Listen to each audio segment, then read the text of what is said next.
بسم اللہ الرحمن الرحیم۔ السلام علیکم۔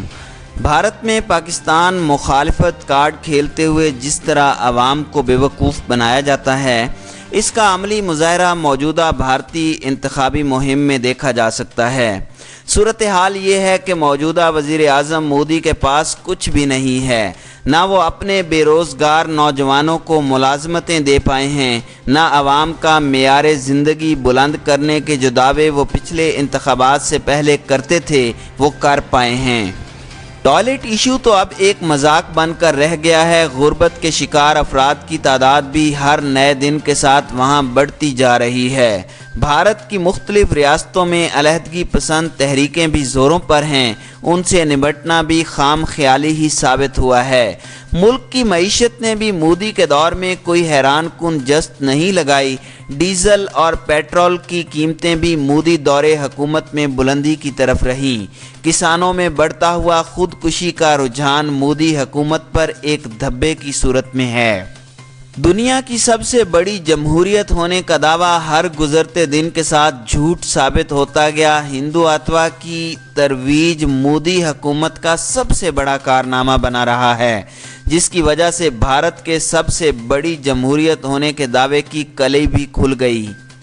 مودی سرکار میں اقلیتوں پہ حالات زندگی تنگ کیے جاتے رہے ہیں، بالخصوص مسلمانوں پر عرصہ حیات نہ صرف تنگ کیا جاتا ہے بلکہ پرتشدد کارروائیوں میں کئی مسلمان شہید بھی کر دیے گئے۔ ان سب مسائل کے بعد مودی سرکار کے پاس کیا بچ جاتا ہے جس کی بنیاد پر وہ انتخابات میں جائیں اور کامیاب بھی ہو جائیں؟ پاکستان دشمنی۔ جی ہاں، پاکستان دشمنی ایک ایسا انتخابی نعرہ ہے جس سے کچھ بعید نہیں کہ مودی دوبارہ جیت سکتے ہیں، اور ایسا ہونا ناممکن اس لیے بھی نہیں ہے کہ حکومتی سطح کے علاوہ مودی دور حکومت میں عوام میں بھی ہندوتوا کی ایسی ترویج کی گئی ہے کہ اولاً وہ مسلمانوں کو دیکھنا گوارا نہیں کرتے، ثانیاً پاکستان کے خلاف ان کے جذبات کو ایسے ابھارا گیا ہے کہ پاکستان کے حق میں کوئی بیان دینے کی جرت تو کرے، اس کا تیا پانچا کر دیا جاتا ہے۔ ان حالات میں مودی بالاکوٹ کی فرضی سرجیکل سٹرائک پر انتخابی مہم پلان کیے بیٹھے تھے کہ 2 طیارے گنوا بیٹھے۔ اب اندازہ لگائیے کہ 2 طیارے گنوا بیٹھنے کے بعد بھی وہ خاموش نہیں ہوئے، پاکستان کے F-16 گرانے کا قضیہ گھڑ دیا۔ جھوٹ ثابت ہونے پر بھی وہ اپنے دعوے پر قائم ہیں۔ اس کے علاوہ وہ مزید محاذ آرائی کا منصوبہ بھی بنائے بیٹھے ہیں، جیسا کہ شاہ محمود قریشی خدشے کا اظہار کر چکے ہیں، اور جائزے بھی بتاتے ہیں کہ مودی جتنا پاکستان دشمنی میں بولتے ہیں اتنا ان کی مقبولیت کا گراف بڑھتا ہے۔ اب یہاں ایک لمحہ رکیے اور رک کر صرف ایک لمحہ ہی سوچئے کہ ان خیالات کا حامل ملک، ان خیالات کو پروان چڑھانے والا مودی کیا پاکستان کے لیے بہتر ہو سکتا ہے؟ کیا آپ امید رکھ سکتے ہیں کہ مودی کسی بھی صورت پاکستان کے ساتھ دوستانہ تعلقات چاہے گا؟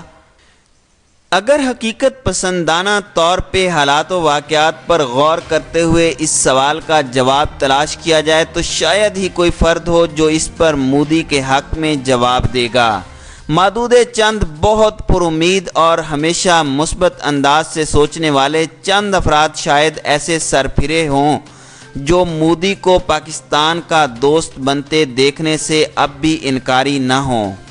دوسری جانب کانگریس جو بی جے پی کے برعکس بھارت کی قدر سیکولر جماعت ہے، کانگریس کے رہنما ہوں یا ان کے ووٹرز، وہ شدت پسندانہ جذبات کو ترجیح دیتے نظر نہیں آتے۔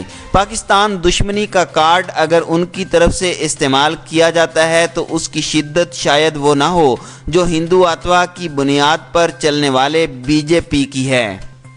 بابری مسجد کی شہادت ہو یا پھر گجرات میں مسلم کش فسادات، بی جے پی نے تو آج تک اپنے ہندو شدت پسند رجحانات کو چھپانا تک گوارا نہیں کیا اور علل اعلان اس کا پرچار کیا۔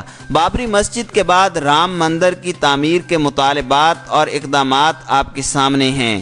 اس کے برعکس کانگریس کا مجموعی رویہ ترقی پسند، لبرلزم، سیکولرزم لیے ہوئے ہے۔ اور وہ انتخابات میں بھی مذہبی شدت پسندی کو ہتھیار بناتے کم ہی دیکھے گئے ہیں۔ اب ان تمام حالات کو سامنے رکھیے اور اب وزیر اعظم پاکستان کے بیان کا جائزہ لیجئے۔ کوئی معقول وجہ، کوئی مثبت رویہ، کوئی تعمیری حوالہ، کوئی مسکراتا بیان، کوئی روشن امید جو ہمیں مودی کے حوالے سے نظر آتی ہو، جو وزیر اعظم کے اس بیان کی وجہ بنی ہو۔ سوال کا جواب اپنے دل و دماغ دونوں سے پوچھئے۔ دل کہتا ہے کہ جو مسلم دشمنی میں اپنا ثانی نہ رکھتا ہو، جو پاکستان دشمنی کا کارڈ کھیلنے کا ماہر ہو، وہ ہمارا مخلص کیسے ہو سکتا ہے؟ دماغ تانے بانے ملاتا ہے، مگر اسے بھی کوئی وجہ نظر نہیں آتی کہ وہ کشمیر میں ہر نئے گزرتے دن کے ساتھ بڑھتے ہوئے ظلم، کالے قوانین وادی میں نافذ کرنے والے شخص سے بہتری کی امید باندھ بیٹھے۔ لیکن ہمارے وزیر اعظم بھی بہت دور اندیش ہیں۔ ہو سکتا ہے انہیں شمع امید کی کوئی پھڑپھڑاتی لو نظر آئی ہو جو وہ مودی سے مثبت سوچ کی توقع کیے بیٹھے ہیں کہ شاید مودی کشمیر جیسے دیرینہ مسئلے کو حل کرنے کا سبب بن جائیں۔ مودی کا رویہ پاکستان مخالف تو رہا ہے، لیکن کشمیر کے حوالے سے ان کی پالیسیوں میں بھی کسی حوالے سے کبھی یہ اندیا نہیں دیا گیا کہ وہ کشمیر کا مسئلہ حل کرنا تو درکنار، اسے متنازع خطہ تک ماننے پر تیار ہوں۔ اس کے باوجود مودی سے بہتری کی امید رکھنا یا بی جے پی جیسی شدت پسندی کی جانب مائل جماعت سے یہ توقع رکھنا کہ اس کے دور اقتدار میں مسئلہ کشمیر حل ہوگا، سمجھ سے بالاتر ہے۔ کل تک جب سرحدوں پر تناؤ بھی نہیں تھا، اس کے باوجود مودی کے دورہ لاہور پر عمران خان نے مودی کا یار ہونے کا طعنہ اپنے سیاسی مخالف کو دیا تھا، اور آج جب کہ سرحدی جھڑپ میں بھارت 2 جنگی طیارے گنوا بیٹھا ہے، پاکستان دشمنی انتخابی مہم کا اہم ہتھیار ہے اور ہمارے وزیر خارجہ بھارت کی جانب سے مہم جوئی کے دن تک اندازاً بتا چکے ہیں، تو ایسے حالات میں مودی سے یا بی جے پی سے کیسے یہ امید رکھی جا سکتی ہے کہ وہ مسئلہ کشمیر کے حل میں مثبت کردار ادا کریں گے؟ کپتان کے بیان سے بی جے پی کا رویہ بدلے گا یا نہیں، اس خیال پر بھی امید رکھنا فی الحال معروضی حالات میں ممکن نہیں ہے۔ اس کے برعکس اس بیان سے بھارت میں موجود ایسے حلقے جو مودی حکومت کے شدت پسندانہ رویوں کے مخالف رہے ہیں، ان کے دل بھی خدشات جنم لے رہے ہیں۔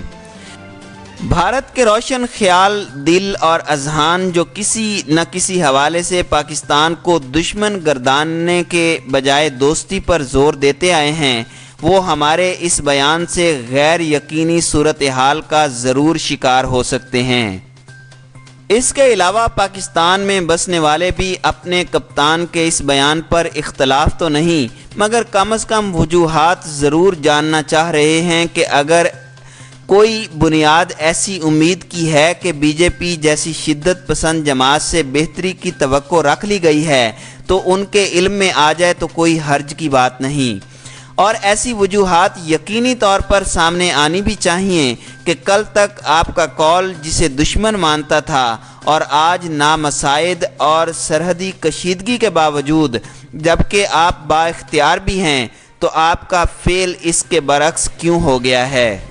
دل سے دعا ہے کہ کپتان کا یہ بیان بی جے پی کا رویہ بھی بدل ڈالے۔ اگر بی جے پی مسئلہ کشمیر حل کرنے میں سنجیدہ ہو گئی تو پاکستان کا ہر فرد اس جماعت کو سراہے گا۔